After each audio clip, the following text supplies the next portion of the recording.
Multi-window allows you to enjoy multitasking. You can view two applications on a split screen side by side. Let's see how to enable and use multi-window feature. First, you need to enable multi-window feature. Open the Settings application. Swipe up to go down. And find Advanced Features. Tap on it. Then go to Multi-Window. The best way to use multi-window is swipe for split screen. Tap on it. Read how to use this feature.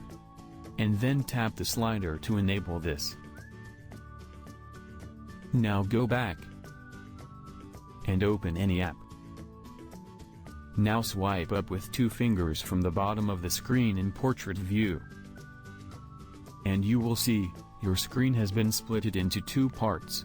Tap the menu button on the second one. Tap on the other app that you want to use.